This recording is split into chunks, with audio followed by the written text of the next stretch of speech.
Let's Mike News at 6। भारतीय share बाजार आज पूरी तरह बंद रहा क्योंकि महाराष्ट्र में बीएमसी और अन्य नगर निगम चुनावों के चलते एनएससी और बीएसई पर कारोबार नहीं हुआ। ज़ेरोधा के फाउंडर नितिन कामत ने इस फैसले पर खुलकर नाराजगी जताई है।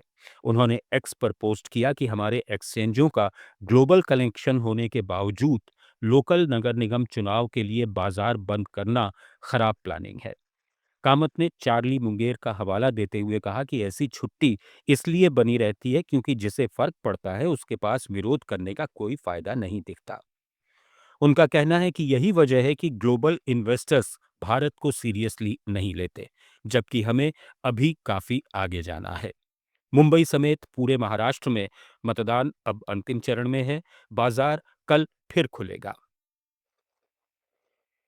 केंद्र सरकार के कर्मचारियों के लिए अब एक नया तोहफा आया है।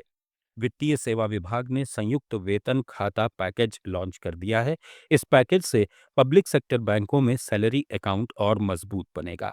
कार्मिकों को बैंकिंग, बीमा और कार्ड की सारी सुविधाएं एक ही जगह मिलेंगी। जीरो बैलेंस वाला सैलरी अकाउंट होगा। आरटीजीएस, एनईएफटी और यूपीआई और चेक बिल्कुल फ्री। घर, पढ़ाई, गाड़ी या पर्सनल लोन पर कम ब्याज, लॉकर किराया और लोन प्रोसेसिंग चार्ज में छूट, फैमिली बैंकिंग के फायदे, यानी इसमें सब कुछ शामिल है। सबसे बड़ा फायदा बीमा का है। 1.5 करोड़ तक का पर्सनल एक्सीडेंट कवर, 2 करोड़ तक का एयर एक्सीडेंट कवर, 1.5 करोड़ तक विकलांगता कवर, 20 लाख तक टर्म लाइफ इंश्योरेंस और परिवार के लिए भी हेल्थ इंश्योरेंस किफायती रेट पर। कार्ड के साथ airport lounge access, reward points, cashback और अनलिमिटेड ट्रांजैक्शन बिना मेंटेनेंस चार्ज के हो सकेगा।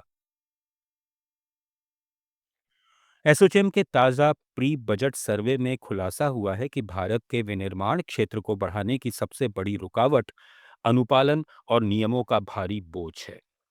उद्योग जगत कह रहा है कि ज्यादा कागजी काम, जटिल नियम और नियामकीय दबाव से फैक्ट्रियां फैल नहीं पा रही हैं।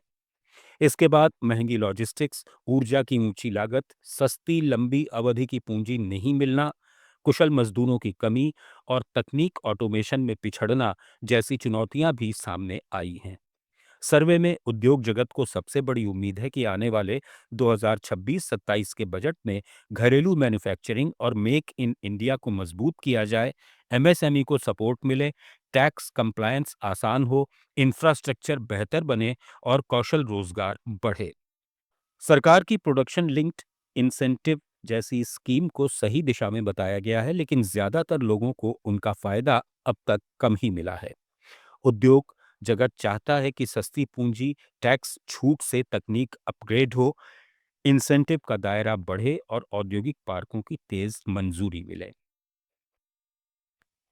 और चलते चलते बात भारत ही नहीं, शायद दुनिया के इकलौते अनोखे बैंक की। ये महाराष्ट्र के जलगांव जिले में है, जिसे बकरी बैंक या गोट बैंक कहते हैं।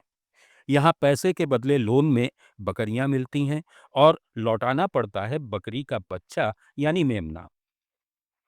पुणे के सेवा सहयोग फाउंडेशन का ये मॉडल खास तौर पर गरीब, विधवा, अकेली और जमीनहीन ग्रामीण महिलाओं के लिए है, जिन्हें बैंक से लोन मिलना मुश्किल होता है।